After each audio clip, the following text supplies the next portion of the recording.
Okay, so we're taking a closer look at grand piano hammers here, and just a very basic overview of the essentials that go into replacing hammers on a grand piano. So first, what we're looking at here is an image of a what I like to call a raw grand piano hammer. It's basically, as you can see, just the hammer. There's no bore hole for the shank.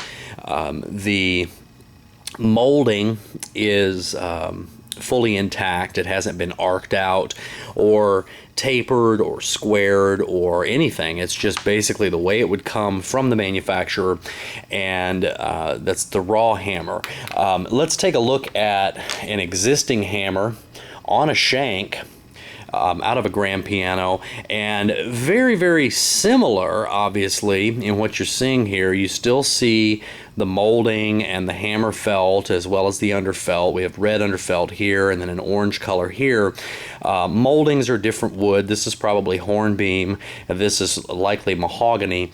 But the real difference comes in as we look at the tail itself, and you can see as I look at this at different angles, that tail has actually been shaped, and I'll show you this one here as well. There is no shape to this, it's just the way it is. Again, it's raw, but this tail has been shaped so that it allows the back checks on the grand piano action to function properly and most optimally. And then you can see there the shank comes through and is flush with the back side of the hammer molding, and if you look very closely you can actually see a little bit of taper on the sides of the tail as well.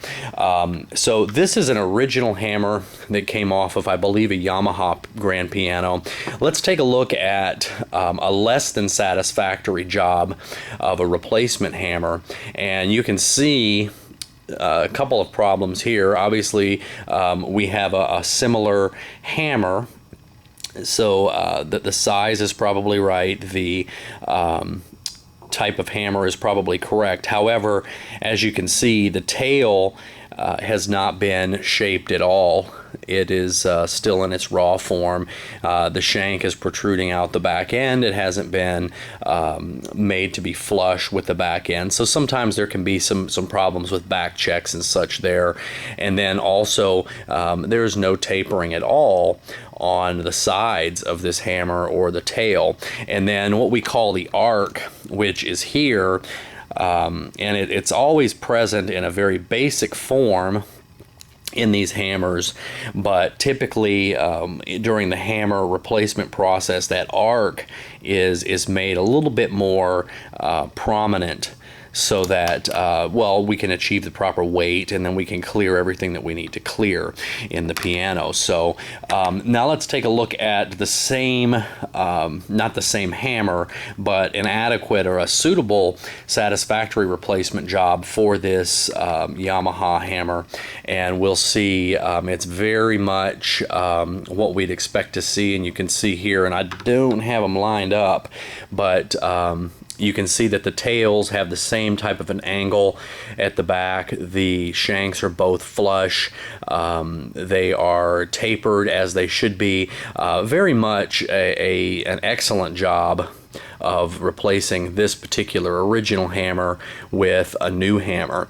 And one of the things that I will show you is that this hammer doesn't look particularly bad, but if you listen to the sound here, okay, that's the original hammer, and hitting that with approximately the same amount of force, you can tell quite a difference just striking a blunt surface. What type of felt we're dealing with here. In the old hammer, we heard more of a tap, tap, tap, a very sharp tapping sound, whereas with the the new hammer, we heard a much more soft sound, and that's going to translate directly to the strings.